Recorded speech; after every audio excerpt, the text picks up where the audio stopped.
All right, everyone. So this is seller newsletter number 2 for the spring 2025 sale. Okay, so one of the most common questions we get from sellers, especially new sellers, is what can I do to make it most likely for my items to sell, for me to have good sell-through? So here are some different tips. Everybody has different experiences. Sometimes it's hard to predict. Items that that come out on the floor and we're sure are going to get swiped up quickly are still there on Sunday, and then there's times that there's items that we are shocked we found a seller for them. So these are just some kind of best practices just to make it a little bit more likely that your items are going to sell. The number one most important thing is making sure that your items are coming to the sale very presentable. And what that means is mostly clean. Items that are dirty are not things that people can picture using for their own child, and so they're not going to be as likely to grab them. They also might assume that they were not well taken care of, and they also don't know if they're going to come clean. So remember, clothing items, if they have stains, anything, they're just going to get pulled. We just don't allow clothing that has stains on them. As far as other items, if an item is dirty, we are either going to clean it and possibly charge you a fee for that, or just pull it from the floor, depending on what the item is and how bad the dirt is. So please just make sure your items are coming to the sale clean. They're much, much, much more likely to sell that way. Just taking that extra time to really make sure you get items clean, especially for big ticket items, is really important. Things like outdoor toys, we know they're not going to be perfect. There might be some spots where you can tell there had been some dirt, but there should not be any actual dirt present, and they should be in pretty decent shape. People want to know that items work, so if the item requires batteries, technically you're not required to put batteries in it, but people are unlikely to buy something that they can't test and make sure it works. So we recommend, even if it's just some cheap batteries, putting those in it so that folks can test it to make sure that it works before they purchase it. So pricing, I always say one really good thing about selling with this is that you get to choose your own pricing. And I say one thing that's really hard about our sale is that you get to choose your own pricing. So I did link a pricing guide in the email that is a good starting out point. It's not a perfect chart, but it's helpful to give you an idea of what you should sell items at. Generally with large items, we say to start at about 30% of whatever that item sells for new.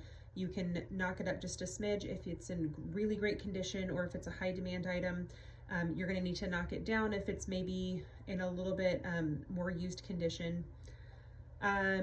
One thing that I will tell you is it's something we're learning from other sales around the country is that right now folks are really looking for good deals. They're not really willing to purchase things that are not a steal. And so you really need to think about that when pricing your items as sale. If you do not want to be disappointed with your sell-through, price competitively, and just understand that shoppers are likely to pass over items that they feel are not a great deal when they come to events like this. That being said, I know it can be really hard to price your own items sometimes. The items our children used hold memories, and so it's hard to want to put a price on them, and sometimes our value of them can be a little inflated. Try to look at the item objectively, maybe ask a friend what they would sell it for, look up what the retail price is, something like that. And really just try to be honest with yourself about what a reasonable price is that somebody would be willing to pay for a used version of that item. Packing, people want to see the item that they're buying, so make sure that when you pack the item, it is in some way that is visible. We know with some items this gets a little tricky. Those large Ziploc bags can be good for large items. Wrapping in plastic wrap can be a great option. If you're needing some ideas, please let me know, because I've seen all kinds of great things that folks have done, and so I can give you some tips. At the top of the newsletter, you'll see some pictures of some items that were particularly well packaged that I shot pictures of a couple sales ago. So just remember, it is your responsibility to make sure your item is protected, meaning that if it is a soft item, if it is not wrapped in plastic, I cannot guarantee that it's not going to come back dirty. We of course do our best, but it's just kind of the deal of the sale. If it is an item that has loose pieces, if you do not secure those pieces to the item, it is very likely they will not stay with the item. So just kind of keep those things in mind. And again, ask questions if you have any. The Facebook group is a great place to go if you need ideas for how to package items. Also, just remember, some categories and some items are just tough sells. So if it is an item that's hard for people to know what it is, anything like that. Just really price competitively to make it more likely that they're going to purchase it. Also make sure that you're following the expectations on the website. We do have particular ways that we want items presented and tagged, so make sure you're following those. There's some videos on there also that'll give you some help with that.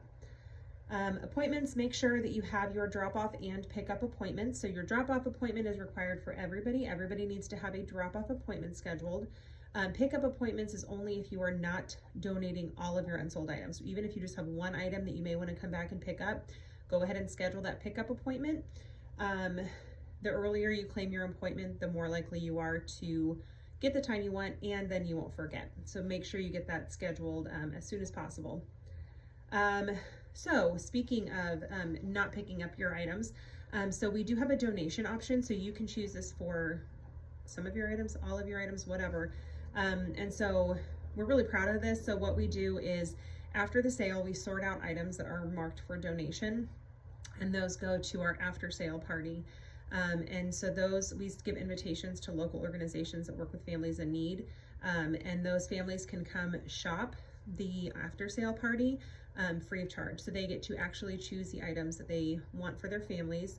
And we're really proud of it. It's a cool program that we do that allows, parents to get the opportunity to shop for their children when they may not have been able to otherwise. These are any items that are left after that get picked up by Judy from Toys for Manhattan. And she has a super skill for knowing organizations around town that are looking for items. So a lot of the items end up with Toys for Manhattan and get used for their holiday giveaways in December. But they also will sometimes bring them to other local organizations. So we are very big on local. She takes them to other local organizations that are helping our local families to make sure that those items get a second life where they're most likely to be used. So of course, let us know if you have any questions about volunteering or about donation items, and you do get a 5%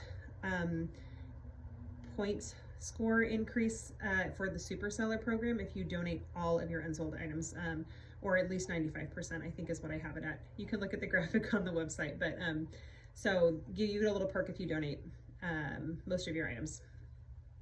One final super important thing, volunteer sign up opens on Saturday at 9 a.m. So as a seller, you get to shop at 6:30 the night before the public sale.